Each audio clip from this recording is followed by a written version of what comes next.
Assalamualaikum warahmatullahi wabarakatuh.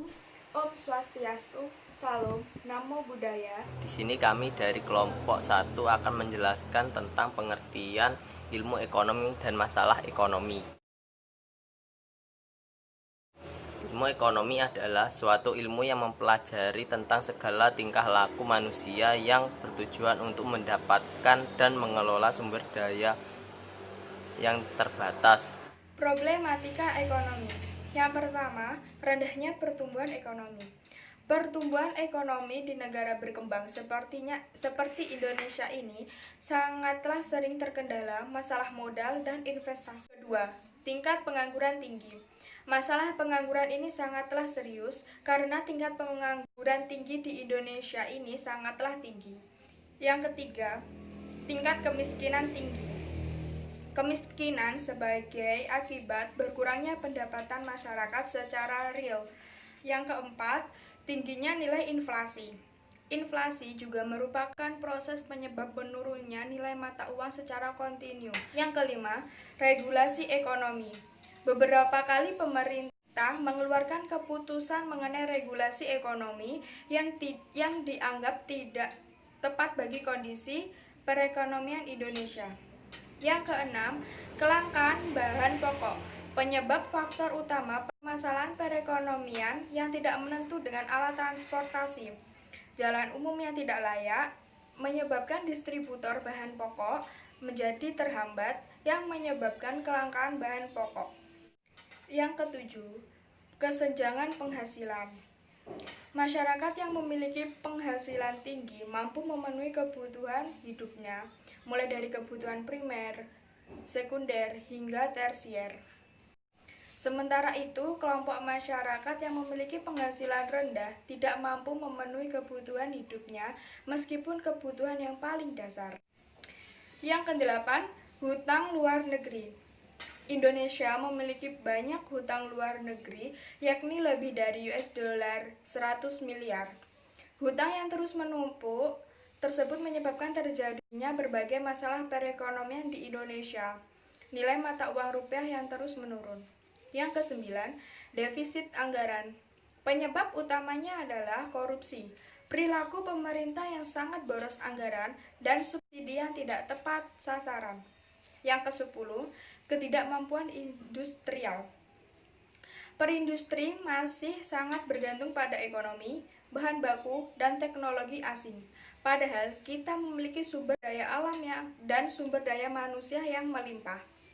Namun karena tidak dapat mengolahnya dengan baik, maka kita harus meminta bantuan asing. 11. Ketidakmampuan mengelola sumber daya manusia.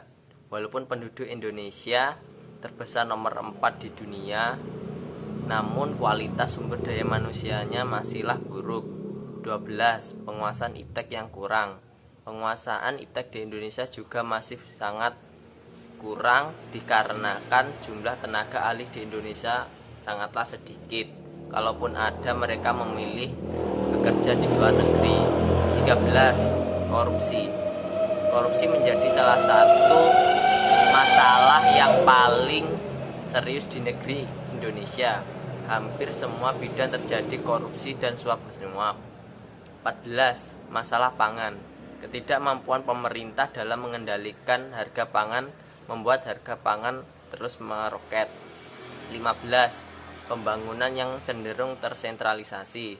Indonesia memang sedang pesat-pesatnya dalam pembangunan, tetapi yang disayangkan adalah kenapa hanya kawasan tertentu saja yang dibangun, sedangkan daerah yang lain ditinggalkan begitu saja.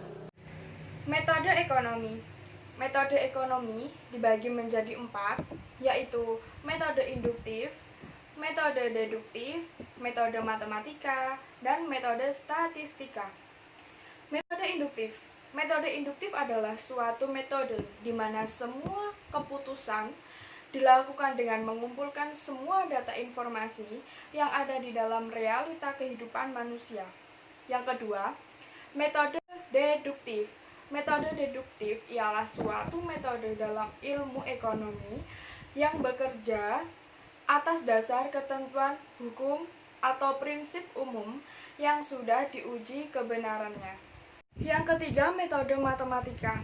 Metode matematika adalah suatu metode dalam ilmu ekonomi yang digunakan untuk memecahkan masalah-masalah perekonomian dengan cara pemecahan soal-soal secara sistematis. Yang keempat, metode statistika. Metode statistika ialah suatu metode dalam ilmu ekonomi yang digunakan dalam pemecahan masalah-masalah ekonomi dengan cara pengumpulan data, pengolahan data, analisis data, penafsiran data, serta penyajian data dalam bentuk angka-angka secara statistik. Sistem ekonomi. Sistem ekonomi ada 5 macam. Yang pertama, sistem ekonomi tradisional, yaitu satu sistem dalam organisasi kehidupan ekonomi berdasarkan kebiasaan, tradisi masyarakat secara turun-temurun yang mengandalkan faktor produksi apa adanya. Yang kedua, sistem ekonomi komando, yaitu suatu sistem di mana pemerintah memiliki kekuasaan yang dominan pada pengaturan kegiatan ekonomi. Yang ketiga, sistem ekonomi liberal atau kapitalis, yaitu suatu sistem ekonomi berdasarkan kebebasan seluas-luasnya bagi seluruh masyarakat dalam kegiatan perekonomian tanpa adanya campur tangan daripada pemerintah.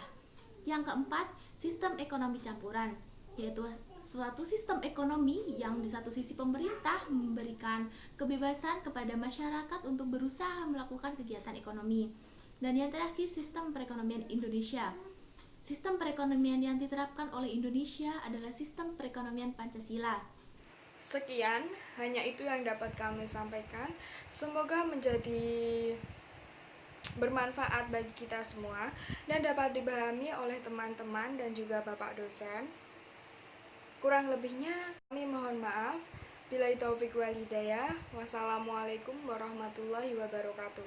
Merdeka!